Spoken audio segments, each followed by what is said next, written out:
शीतं निरीक्षणे नाभिनन्दन सस्मितेन जजौ हरिः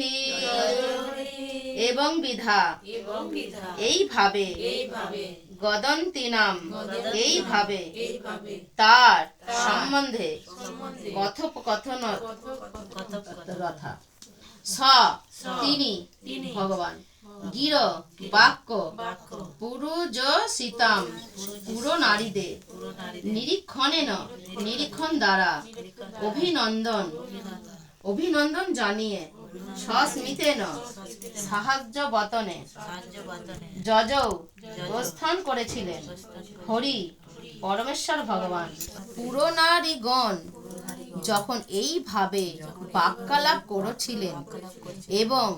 তাকে অভিনন্দন জানাচ্ছিলেন তখন পরমেশ্বর ভগবান শ্রী হরি স্মিত হাস্যে তাদের শুভ অভিনন্দন গ্রহণ করলেন এবং তাদের উপরে কৃপা দৃষ্টি নিক্ষেপ পূর্বক নগর পরিত্যাগ করে চলে গেলেন। অজাত শত্রুঃ পিতনাম গোপীথায় মধুদিশঃ পরেভ্য শঙ্কিতঃ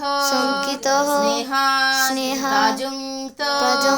চতুরঙ্গিনীম। অজাত শত্রু মহারাজ যুধিষ্ঠির যার কোনো শত্রু ছিল না, সৈন্য গোপীথায় রক্ষা করার জন্য মধুদিশঃ মধু নামক দৈত্যের শ্রীকৃষ্ণ পরেভ্য অন্য শত্রুদের থেকে শঙ্কিতঃ আশঙ্কায় স্নেহের বশে প্রাজুঙ্গোক্ত নিয়োজিত করেছিলেন চতুহ অঙ্গিনী হস্তি অশ্ব রথ ও পদাতিত সৈন্য সমন্বিত 4 প্রকার রক্ষী বাহিনী। অনুবাদ শত্রুদের হাতে মধু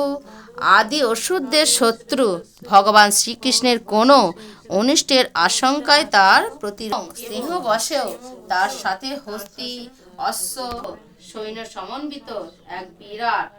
চতুরঙ্গ বাহিনী। মানুষের প্রতিরক্ষার স্বাভাবিক উপায় হচ্ছে রথ এবং মনুষ্য সহ অশ্ব এবং হস্তি। অশ্ব এবং হস্তিদের পর্বত অথবা অরণ্য অথবা সমতল ভূমি যে কোনো স্থানে যাওয়ার শিক্ষা দেওয়া হতো।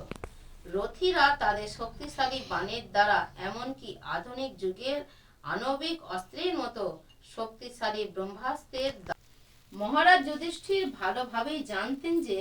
শ্রীকৃষ্ণ হচ্ছেন সকলেরই সুহৃদ এবং শুভাকাঙ্ক্ষী, কিন্তু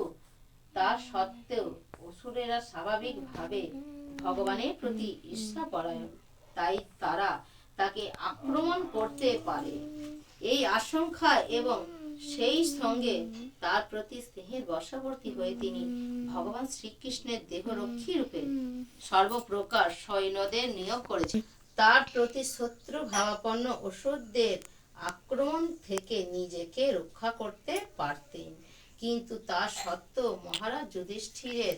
সমস্ত আয়োজন তিনি স্বীকার করেছিলেন, কেননা তিনি তার জ্যেষ্ঠ ভ্রাতা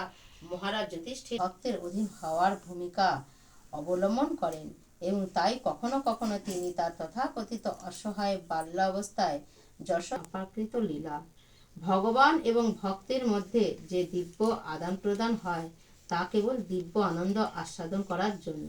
যার সঙ্গে ব্রহ্মানন্দের পর্যন্ত তুলনা হয় না। হরে কৃষ্ণ।